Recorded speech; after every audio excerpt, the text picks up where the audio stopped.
गुरुर्ब्रह्मा गुरुर्विष्णु गुरुर्देवो महेश्वरा गुरुर्साक्षात् परब्रह्म तस्मै श्री गुरुवे नमः।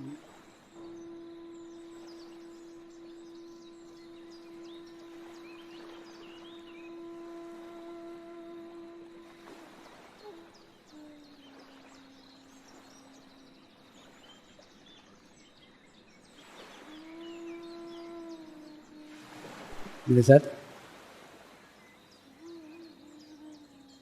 ध्यान की शुरुआत करेंगे।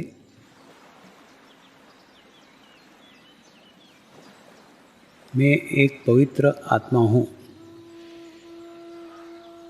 मैं एक शुद्ध आत्मा हूँ। मैं एक पवित्र आत्मा हूँ। मैं एक शुद्ध आत्मा हूँ। मैं एक पवित्र आत्मा हूँ।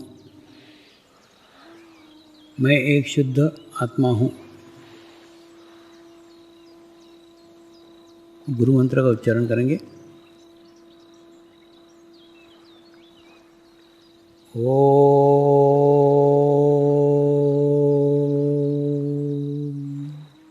श्री शिवकृपानंद स्वामी नमो नमः। ओम श्री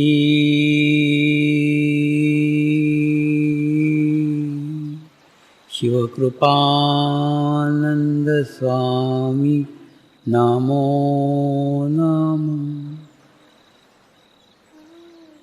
ओम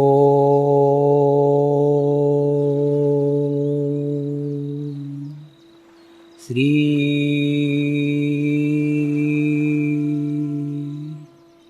शिवकृपानंद स्वामी नमो नमः। ओम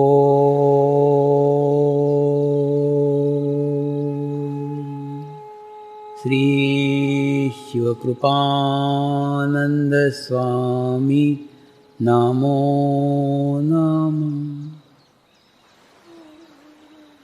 ओम श्री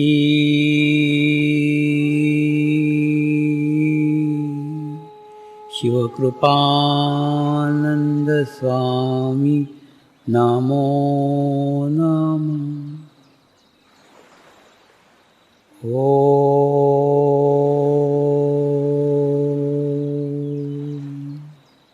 श्री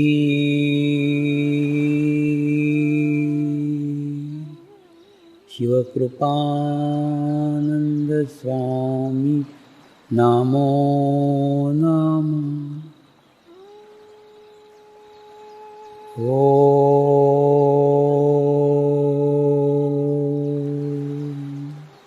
श्री शिवकृपानंद स्वामी नमो नमः। ओम श्री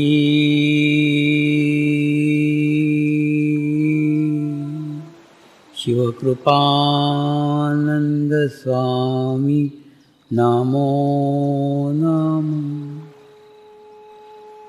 ओम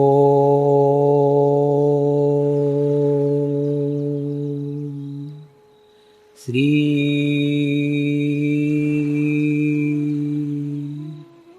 शिवकृपानंद स्वामी नमो नमः।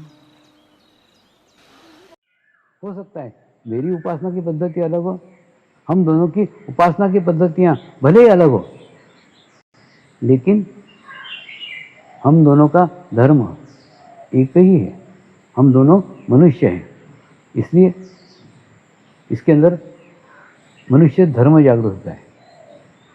यहाँ धर्म का आशय उस ज्ञान से क्या करना चाहिए और क्या नहीं करना चाहिए, इसका ज्ञान आपको आपके भीतर से ही होना प्रारंभ हो जाता है। फिर आप जीवन में क्या करना चाहिए, क्या जीवन में क्या नहीं करना चाहिए, इसका संपूर्ण ज्ञान उपदेशों से नहीं, आप आपके भीतर से, आपके अंदर से प्राप्त करते हैं। आपकी आत्मा ही इतनी सशक्त हो जाती है, इतनी स्ट्रांग हो जाती है कि वही आपका गुरु बन जाती है। हम जैसे अच्छा भोजन करते हैं तो उससे हमारा शरीर सशक्त होता है, तंदुरुस्त होता है, ताकतवर होता है। करते हैं ना, हम शरीर को तंदुरुस्त करने के लिए, शरीर को मजबूत करने के लिए, शरीर को स्ट्रांग करने के लिए व्यायाम करते हैं, उसके बाद में योगासन करते हैं। लेकिन कभी आत्मा को स्ट्रांग करने के लिए कुछ करते हैं क्या? नहीं। आत्मा को स्ट्रांग करने के लिए ध्यान करने की आवश्यकता है। ध्यान के माध्यम से जैसे आपके भीतर का आत्मभाव जागृत होगा, वैसे वैसे आपका आत्मा सशक्त होगा, स्ट्रांग होगा। तो स्ट्रांग होकर के फिर आपको सही गाइडेंस करेगा। तो अगर इस विश्व के प्रत्येक मनुष्य के भीतर का धर्म जागृत हो जाए, धर्म यानी वो ज्ञान जागृत हो जाए, क्या करना चाहिए, क्या नहीं करना चाहिए, तो सारा संसार ही, सारा विश्व ही समस्या रहित हो जाएगा। हमारे पूर्वजों ने खूब सुंदर कल्पना की थी, वसुधैव कुटुंबकम, यानी सारा विश्व, सारा संसार एक कुटुंब के समान है। लेकिन ये भावना साकार करने के लिए कोई तो माध्यम होगा। ये केवल पूरी कल्पना नहीं थी, तो इसके साकार करने का माध्यम कोई उपासना पद्धति नहीं हो सकती। कोई भी ऐसी उपासना पद्धति नहीं है जिस उपासना पद्धति को विश्व का सब मनुष्य अनुभव करे, अपनाए। दूसरा, ऐसा दुनिया में कोई देवता नहीं है। आप कोई भी एक देवता की मुझे छवि बता दो जिस देवता को सारे ही मनुष्य मानते हैं। नहीं। अरे बाबा, संसार का तो छोड़ो, पत्नी का देवता अलग है, पति का देवता अलग है। यानी ये एक अपना निजी अर्थ है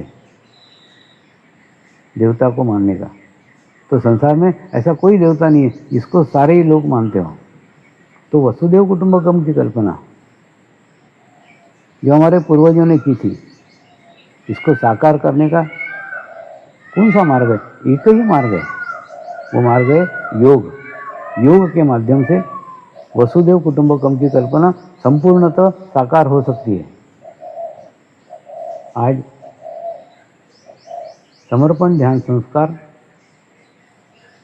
विश्व के 29 से अधिक देशों में अपनाया गया है और पिछले 25 सालों से अलग अलग जाति के, अलग अलग रंग के, अलग अलग देश के, अलग अलग भाषा के लोगों ने इस संस्कार को ग्रहण करके आत्म अनुभव प्राप्त किया है, आत्म अनुभूति प्राप्त की है। दूसरा विशेषता है, इनका रंग अलग अलग हो सकता है, इनकी जाति अलग अलग हो सकती है, इनका धर्म अलग अलग हो सकता है, इनका देश अलग अलग हो सकता है, इनका लिंग अलग हो सकता है, लेकिन अनुभूति समान है। सबको एक ही अनुभूति है, समान है। परमेश्वर की बड़ी कृपा है, परमेश्वर की बड़ी करुणा है। परमेश्वर जो भी देता है ना, वो सबको समान देता है, किसी को कम या किसी को ज़्यादा बिल्कुल नहीं देता। तो सबको समान अनुभूति हुई, समान अनुभव हुआ है। तो योग का क्षेत्र इतना विशाल है कि मनुष्य को मनुष्य से जोड़ सके, इतना बड़ा क्षेत्र योग का है। लेकिन आज जब नवयुवकों को योग की बात समझाने जाता हूँ, कई बार हुआ है ना, मैं मिलिट्री के पुलिस के जगह शिविर लेने को जाता हूँ तो सब पुलिस वाले, सब मिलिट्री वाले योगा की मैट लेके वहाँ आते हैं। माने दिमाग में देखो कैसा बैठा हुआ है, जहाँ योग शब्द आया वहाँ योगासन आ ही जाते हैं। सब लोग मैट लेके आ जाते हैं योगा की, जैसे मैं वहाँ उनको योगासन कराने वाला हूँ। ये ऐसा क्यों हुआ है, थोड़ा सोचने का विषय है।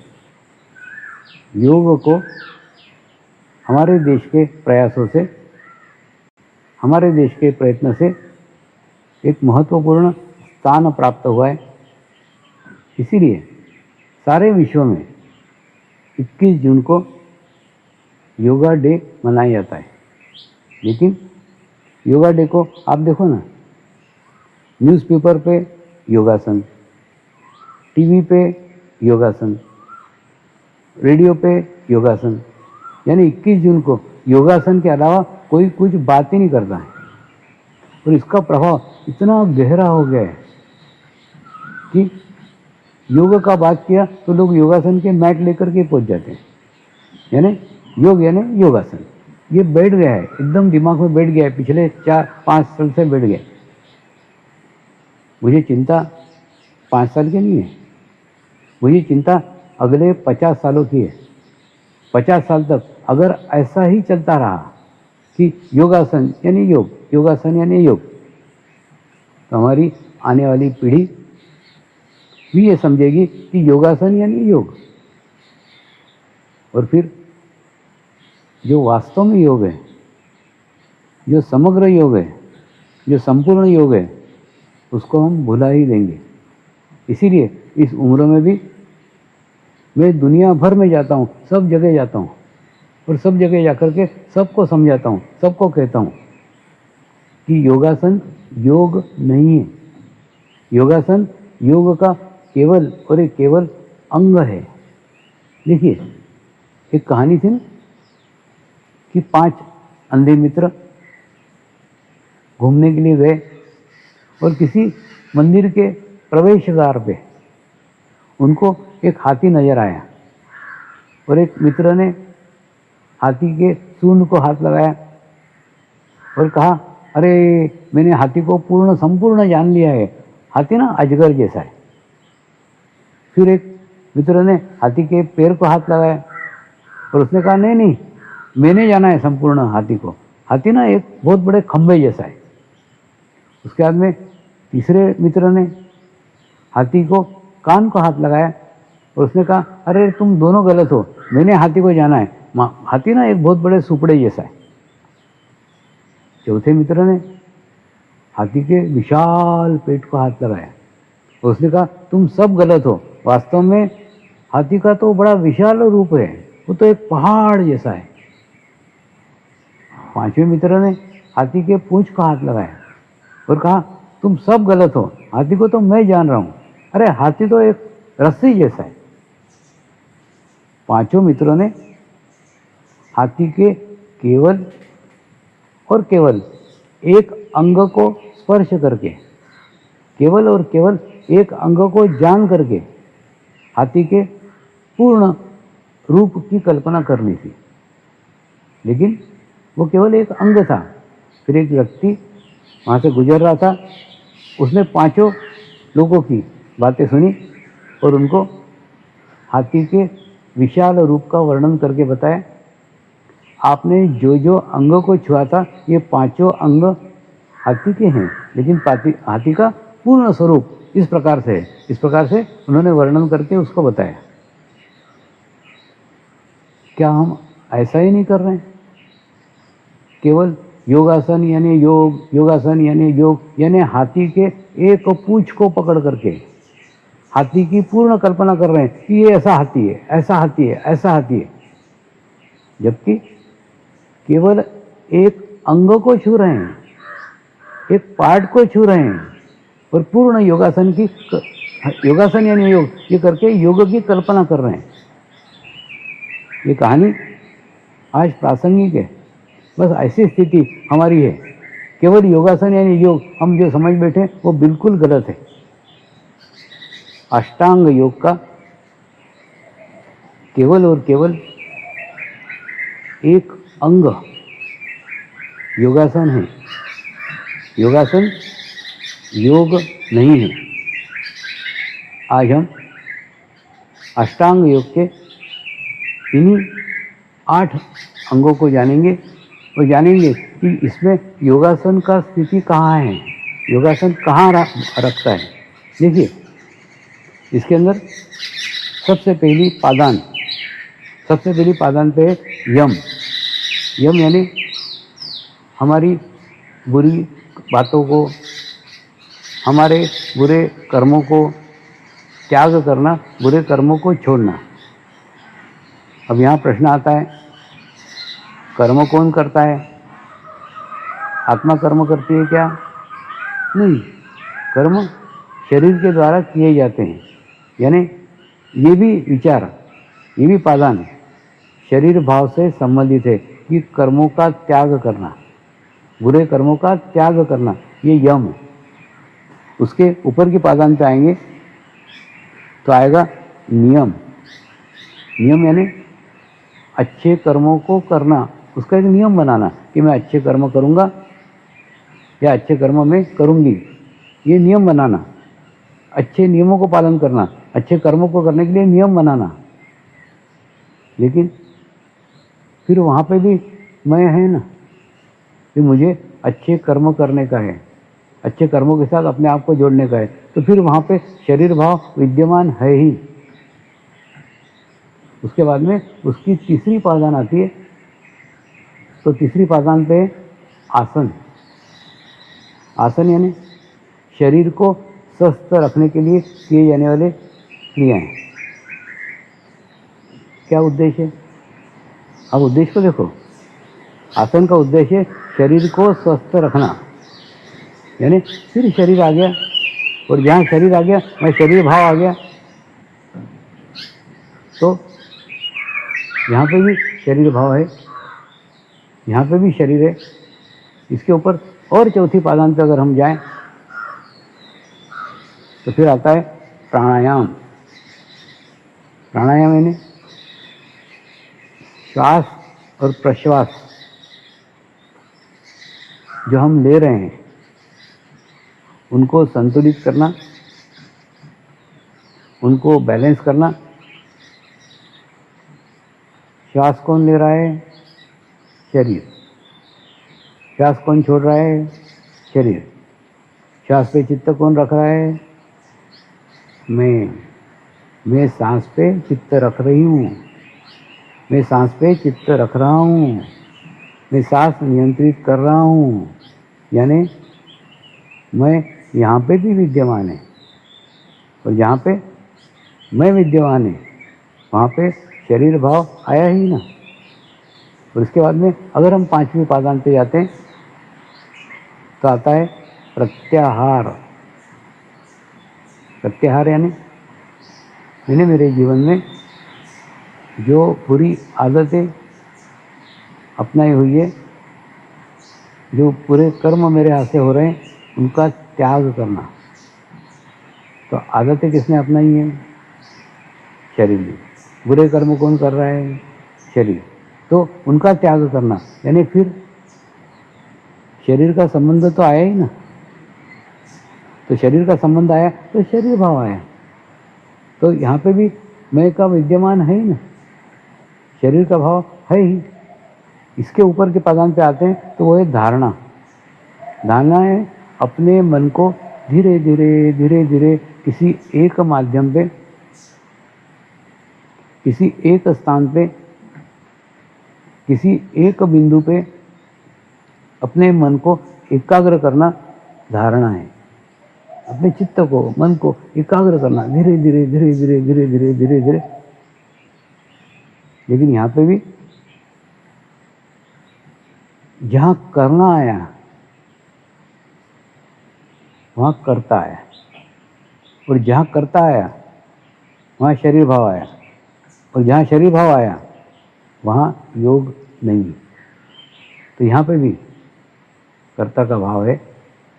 और इसके बाद धारणा के ऊपर अगर हम जाते हैं तो ध्यान, यानी मन को एकाग्र करना, चित्त को एकाग्र करना और फिर लग जाए, अगर निर्विचार स्थिति प्राप्त हो जाए, अगर शून्य का स्थिति प्राप्त हो जाए, तो ध्यान, यानी ध्यान भी करना है। ये सब होने के बाद में कर्ता का भाव है, यहाँ पे भी पूर्णत्व नहीं है। और इसके भी ऊपर की स्थिति है समाधि। तो समर्पण ध्यान संस्कार एक ऐसा संस्कार है जिसके माध्यम से आपको सीधी सीधी समाधि प्राप्त हो जाती है। देखिए, तो जो हम हमारे जीवन में आसन को महत्व दे रहे हैं, वो आसन इन अष्टांग योग की तीसरी पादान है, बस, बाकी कुछ नहीं। लेकिन हम बाकी पादानों का बात ही नहीं कर रहे हैं। देखिए, हो सकता है हम पैदा होने के बाद में प्राइमरी में गए, लेकिन प्राइमरी 5 साल से प्राइमरी में ही, अरे आगे नहीं बढ़ोगे क्या? प्राइमरी से मिडिल में जाओगे, मिडिल से हाई स्कूल में जाओगे, हाई स्कूल से कॉलेज में जाओगे, लेकिन एक ही घिसे जा रहे हैं। योगासन यानी योग, योगासन यानी योग। योगासन का मैं विरोधी नहीं हूँ। देखिए, योगासन योग में सहायक है, एक अंग है, उसको महत्व दो, लेकिन उतना ही जितना आवश्यक है। और ये प्रचार बिल्कुल मत करो कि योगासन योग है, क्योंकि ऐसा करके हम अपने अज्ञानता का तो प्रदर्शन कर ही रहे हैं और दूसरों को भी ज्ञान से वंचित कर रहे हैं। इसलिए इस उम्र में भी मैं पूरे विश्व भर में घूम घूम के बता रहा हूँ कि योगासन योग नहीं है। योगासन योग का केवल और केवल एक अंग है, केवल और केवल एक भाग है। भारत के प्रयासों से योग को एक महत्व प्राप्त हुआ है, तो हमारा कर्तव्य है, हमारा दायित्व है कि हम समूचे संसार को, सारे विश्व को समग्र योग का ज्ञान कराएं। और जैसे ही आप समग्र योग करने लग जाते हैं, आपके भीतर का योग होना प्रारंभ हो जाता है, ये सभी पादानों के लाभ आपको अनायासी मिलना प्रारंभ हो जाते हैं। जैसे यम यानी अच्छे बुरे कार्यों को छोड़ना, वो ऑटोमेटिकली आपके हाथ से बुरे कार्य छूटना चालू हो जाते हैं। दूसरा नियम, अच्छे कार्यों को करना, ऑटोमेटिकली आपके हाथ से अच्छे कार्य घटित होना करते नहीं हैं, करते नहीं हैं, यहाँ आपके हाथ से होना चालू हो जाते हैं। उसके बाद में तीसरा है शरीर को स्वस्थ रखना। आपका शरीर स्वस्थ रहना ऑटोमेटिकली होना चालू हो जाता है, करना नहीं पड़ता है। तो उसके बाद में प्राणायाम, प्राणायाम भी आप सांस के ऊपर चित्त रखते नहीं हैं, ऑटोमेटिकली आपकी सांस अनायासी नियंत्रित होना प्रारंभ हो जाती है। उसके ऊपर आता है प्रत्याहार, बुरे व्यसनों को छोड़ना। यहाँ छोड़ना नहीं पड़ता है, ऑटोमेटिकली छूट जाते हैं।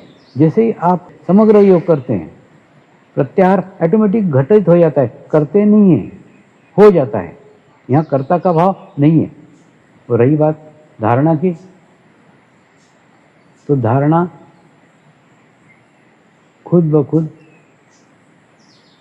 कुछ दिन अभ्यास करके ही सहजता से प्राप्त की जा सकती है।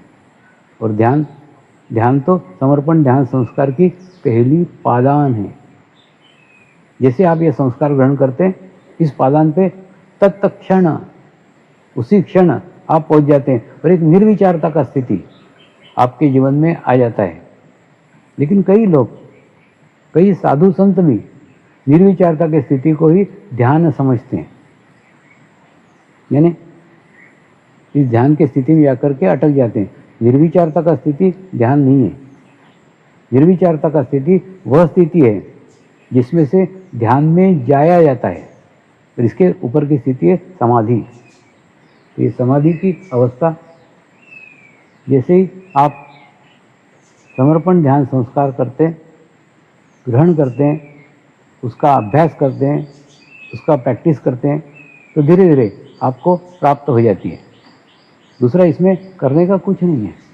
देखिए, कुछ तत्व रहते हैं, कुछ बातें रहती हैं जिसके ऊपर प्रत्येक डिपेंड रहते हैं।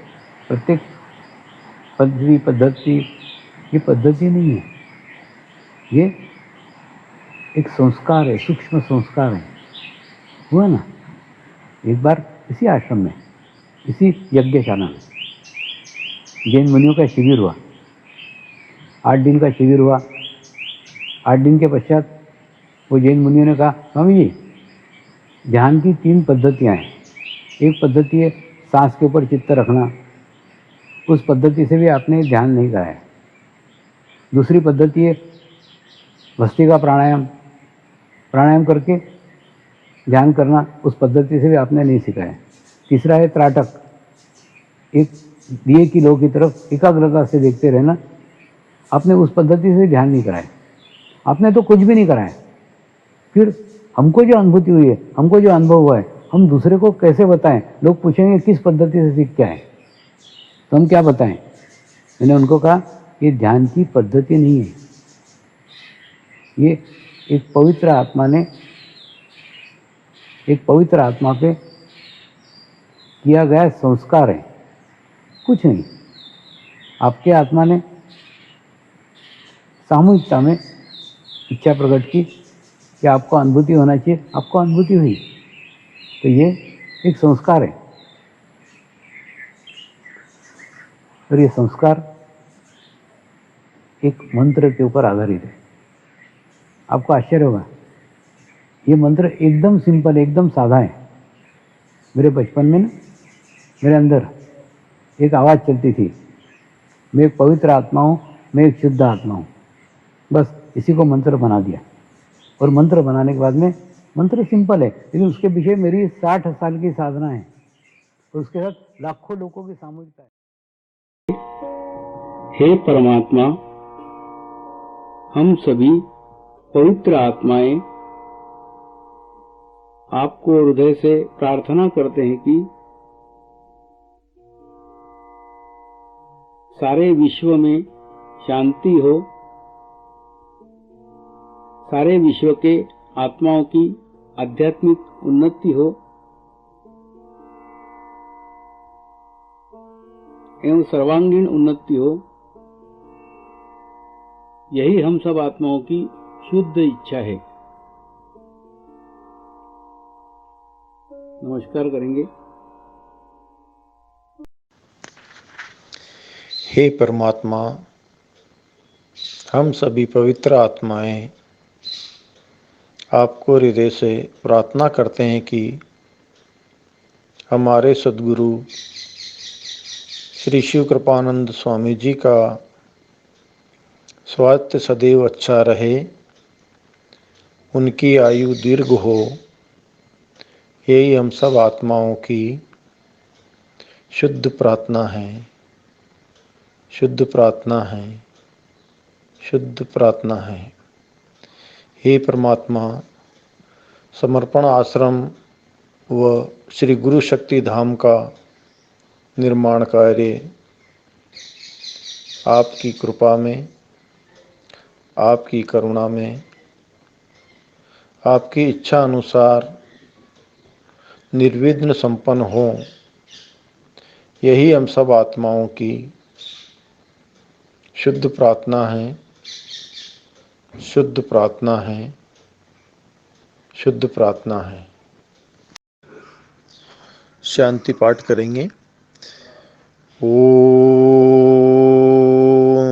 ध्यो शांति अंतरिक्ष गुम शांति पृथ्वी शांति रापः शांति औषधयः शांति वनस्पतयः शांति विश्वे देवाः शांति ब्रह्म शांति सर्वगं शांति शांति एव शांति सामा शांति एधि ओम शांति। शांति शांति शांति सर्व इष्टसु शांति भवतु।